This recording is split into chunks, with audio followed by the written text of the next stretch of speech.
Welcome to Dejobnik, your command post for clarity and perspective.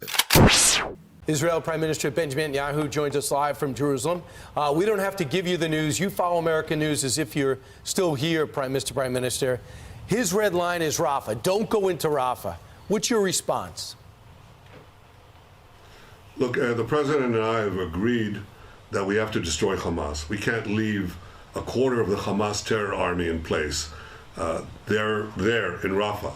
This would be equivalent to saying, after the Allies fought back, gone through Normandy, went through Germany, and you'd say, well, we'll leave a quarter of the Nazi army in place and we won't go into Berlin, the last stronghold. So I think that if the president means by that we should first enable the safe departure of the civilian population from Rafah before we go in, we agree with that. We don't need any prompting. That's not what he said, let's make sure that but that's not what he said. He doesn't want you to go in. I think you have to ask him what he said, because he agrees.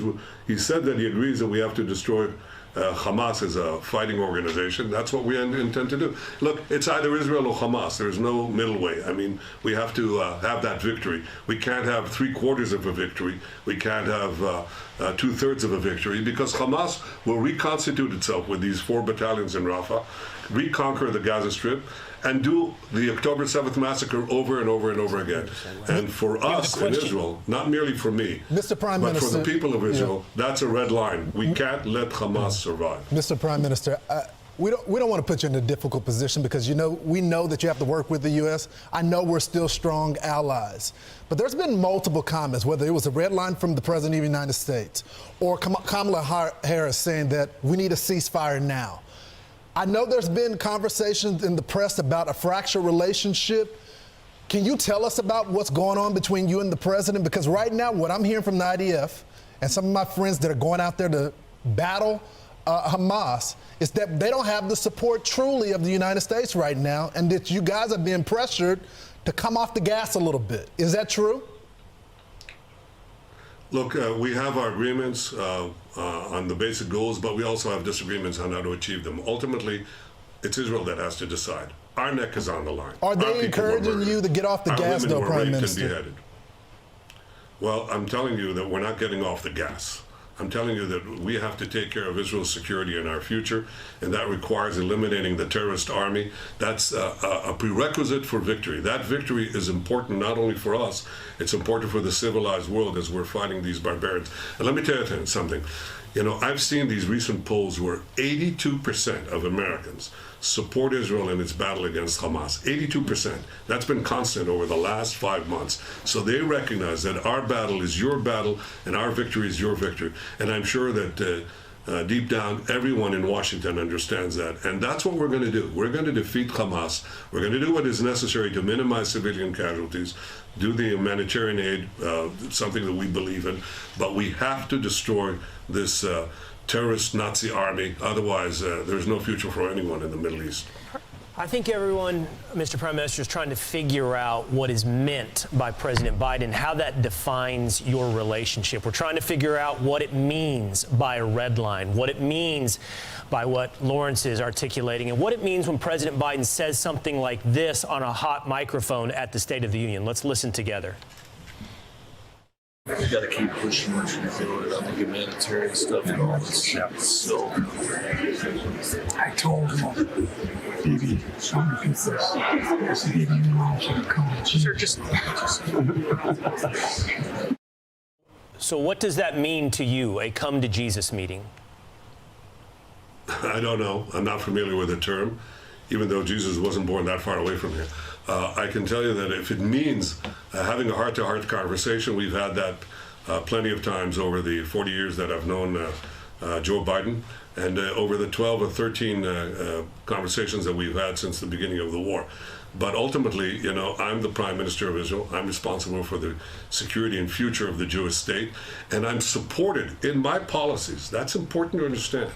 The overwhelming majority of Israelis support my policies, that we have to eradicate Hamas as a terrorist and governing organization, that we have to get our hostages back, and that we have to make sure that Gaza doesn't form a threat to us anymore. 99 to 9 Knesset members, that's over 90%, supported my policy of opposing a Palestinian state being rammed down Israel's throat. That's the vote we had the other day.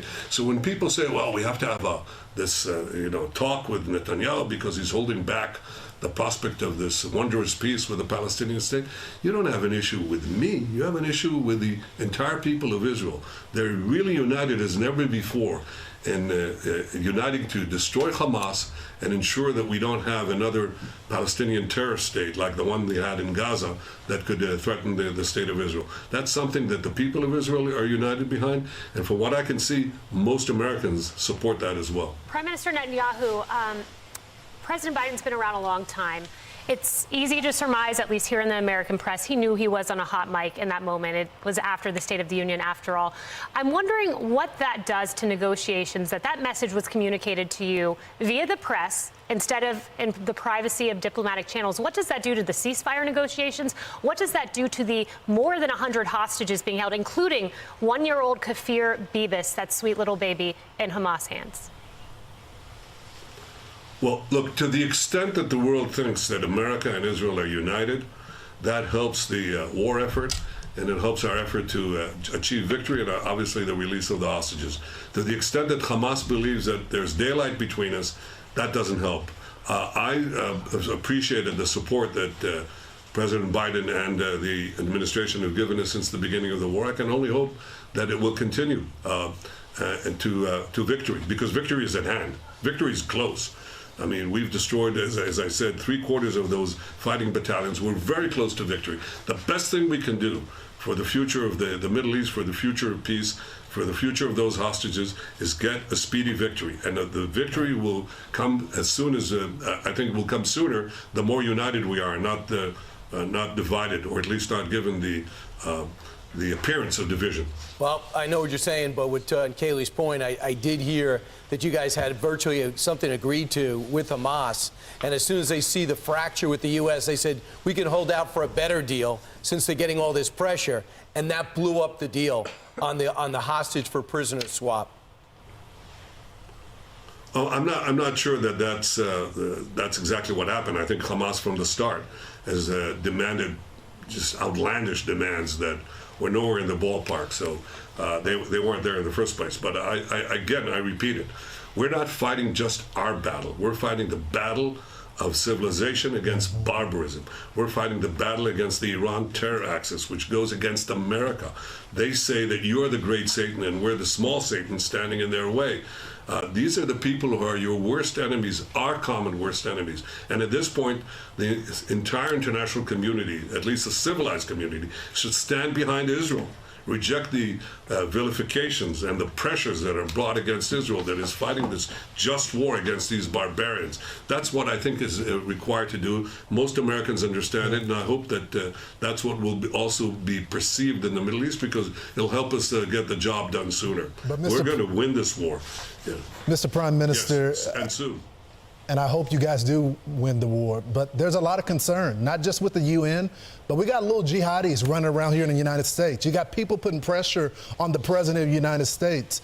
I plan on going to Israel next month to be with you guys before the Holy Week. But are you concerned about the anti-Semitism here in America and across the globe? You went to school here. Yes, I am. Of course I'm concerned. Who would not be? I mean, and I don't think you have to be, it's not only the Jewish people who should be concerned. I mean, anti-Semitism is the canary in the coal mine, because once you begin with this anti-Jewish hatred, you know that erupts into broader violence and disrupts entire societies. I think that this is a real badge of shame for those who are supporting Hamas. They're supporting these mass murderers, these rapists, these baby burners, and they're supporting it against the one democracy that is fighting them with tremendous odds against a terrorist enemy that implants itself in civilian quarters, that uses civilians as human shields, that uses terror undergrounds, as no army has faced. General Petraeus was here recently. He said, listen, no army is facing what Israel has faced. Colonel John Spencer, the head of urban warfare at West Point, says, no army has gone to the lengths that Israel has gone to avoid civilian casualties. So Israel is fighting this just war against the most unjust of enemies. And these people are protesting in the streets, supporting these mass murderers, these modern Nazis. That's it's disgraceful. It's as though you were fighting in World War II and you had people demonstrating in the streets of New York and Washington in support of the Nazis. That's basically what you have here. So I think the majority of Americans have it clear. Their moral compass is clear. They understand that Israel is fighting this battle of civilization. They also understand that we're going to undue lengths to minimize civilian casualties. They also understand that the future of the Middle East, the future of many Muslims, the future of Gazans is dependent on our victory, and we don't intend to give up. We're going to achieve this victory, I hope, with the solid support of the American government, as we've had up to now, and I hope it continues. But one way or the other, we're going to do it. You got to finish got to go for the win, or else we're going to be back here in 18 months right after this with another attack. Prime Minister, thanks so much. Appreciate the time. Hope to talk to you again next week. Thank you. Thank you, Prime Minister. Thank you. There is no substitute for total victory. We'll achieve it. No doubt about it. I agree. Our greatest ally in the Middle East. Thank you very much. Thanks for watching. Drop a comment below. Don't forget to like, share, and hit subscribe to stay updated with our latest content. Until next time, stay informed and inspired. This is Dejobnik signing off.